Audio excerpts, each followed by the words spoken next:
எனக்கு எனக்கு ஆச்சரியமா இருக்குது என்னன்னா, மற்ற ஃபேக்டர்ஸை யாருமே பேசல எனக்கு தெரிஞ்சு. அதுல வீட்டுக்காரர் குடும்பத்தை வந்து சொன்னது ஒரு எழுதுல தான். இவங்க அதன் பிறகு ஒவ்வொரு மாதிரி ஒரு விதமா அதை இன்டர்பிரேட் பண்றாங்க. முதல்ல யாருமே மோசமா சொல்லல மாப்பிள்ளை வீட்டை. அந்த பாயிண்ட்டை கவனிங்க. அவங்க வந்து என்ன அவங்க தம்பி அப்படிதான் சொல்றாரு. எல்லாம் நடிச்சிட்டாங்கன்னு இப்ப மாத்திரா இப்ப சொல்றாங்க. பட் இந்த அழுத்தம் என்ன செய்யுதுன்னு சொன்னா, அவங்களை இன்னும் மேல மேல ஒரு அந்த பிரச்சனையினுடைய புரிதலை வந்து அந்த கண்ணோட்டத்தை வந்து அவங்க மாத்திக்கிறதுக்கு தான் உதவுதே தவிர, ரியல் இஷ்யூ என்னங்கிறத வந்து தேடுறதுக்கான ஸ்பேஸே இல்லை. நாம எல்லா கதவுகளையும் அடைச்சிட்டோம் இந்த விவாதங்கள் மூலமா.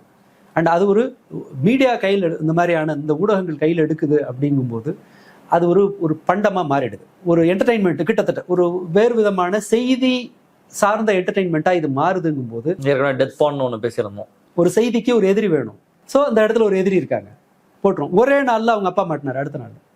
ஆனா நான் அவர் சொன்னதுல அந்த ஸ்டேட்மெண்ட் மேல அடுத்து சொன்னல, என் பிள்ளை நல்லா தான் ஒருத்தனுக்கு ஒருத்தின்னு அந்த வகையில் எனக்கு பெருமைதான்னு சொன்னதுல அவர் மீது நான் ஒரு குற்றச்சாட்டு வைப்பேன்னா, இதை ரொம்ப குறைவான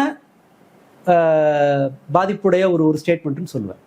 ஏன்னா ரைட், தொலைச்சிட்டாரு, மகள் இல்லை, பெரிய இழப்பு, கிட்டத்தட்ட பெரிய செலவு பண்ணியிருக்காரு, நிறைய எதிர்பார்த்திருக்காரு.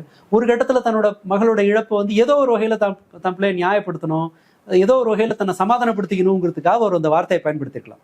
லெஸ் டாக்ஸிக்னா அதுதான். ஆனால் அவர் பேசாம விட்டது, அந்த பொண்ணு அழுத்தி சொல்றதெல்லாம் இருக்குல்ல, அந்த போற போக்குல சொல்றதுக்குள்ள கிட்டத்தட்ட குற்ற உணர்வுல செத்துருக்காங்க. நான் உங்களுக்கு பாரமா இருக்க விரும்பல, உங்களுக்கு கெட்ட பேர் வாங்கி கொடுக்க விரும்பல, இந்த வாட்டி நான் தப்பு பண்ணல, இது மாதிரி நம்ம நிதானமா கவனிச்சோன்னா அது நிறைய வரும். தலகுனிய விட மாட்டேன். ஆமா, இதெல்லாம் வந்து கேட்கும் போது என்னன்னு சொன்னா, எம்மா என்ன தலகுனிய விட்டுறாத அப்படிங்கிற மாதிரி சொன்னாங்களா என்ன நமக்கு அது தெரியாது. கிட்டத்தட்ட அந்த மாதிரி நிறைய சொல்லதான் செஞ்சாங்க. தலகுனிய விட்டுறாத இந்த சென்ஸ் வந்து, நீங்க ஒரு நாள் கம்பீரமா இருந்துட்டீங்க, இப்ப இதனால வந்து நீங்க அசிங்கப்படுறீங்க, அவமானப்படுறீங்கன்ற அந்த விஷயத்த அவங்க ஸ்ட்ரெஸ் பண்ணி தான் சொல்லி. இன்னொன்னு, நான் எதையும் நல்லதா செய்யணும்னு தான் நினைக்கிறேன், ஆனா எல்லாமே மோசமா போய் முடிஞ்சிருது, என் கிரகம் அது மோசமாயிடுது அப்படின்றாங்க. அப்படின்னா இது என்ன அடிப்படையில் இதை சொல்றாங்க?